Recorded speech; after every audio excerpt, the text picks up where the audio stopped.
മടിക്കൈ കാഞ്ഞിരപ്പൊയിലിൽ തോട്ടിനാട്ട് Che Guevara arts and sports ക്ലബിന്റെ നേതൃത്വത്തിൽ നൽകിയ സ്പോർട്സ് കിറ്റ് വിതരണത്തിന്റെയും ലഹരിവിരുദ്ധ പ്രതിജ്ഞയുടെയും ഉദ്ഘാടനം നിർവഹിക്കാനെത്തിയ മന്ത്രിയെ മടിക്കൈ IHRD മോഡൽ കോളേജിന് സമീപത്തെ ചെഗ്വേര ഗ്രൗണ്ടിന് ചേർന്നുള്ള മരങ്ങളും വള്ളിപ്പടർപ്പുകളും ചെറുചെടികളും നിറഞ്ഞ് തണൽ വിരിച്ച പ്രകൃതിയൊരുക്കിയ സ്വാഭാവിക കൂടാരത്തിൽ ശീതളപാനീയവും മറ്റും നൽകി സ്വീകരിച്ചു.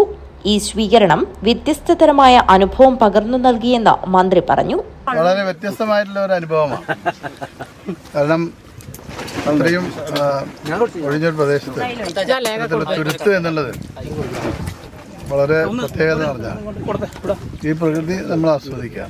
ജില്ലാ panchayat president Baby Balakrishnan, Madikkai panchayat president S. Preetha, Madikkai മുൻ panchayat president M. Rajan, Kanhangad block panchayat vice president KV. Sreelatha, Kanhangad block panchayat വികസനകാര്യ standing committee chairman M. Abdul Rahman, Kasaragod ജില്ലാ sports council president Habeeb Rahman, സംസ്ഥാന sports council president Sharaf Ali, Madikkai panchayat vice president V. Prakashan തുടങ്ങി ഒട്ടേറെ പ്രമുഖർ മന്ത്രിയുടെ അഭിപ്രായത്തെ ശരിവെച്ചു.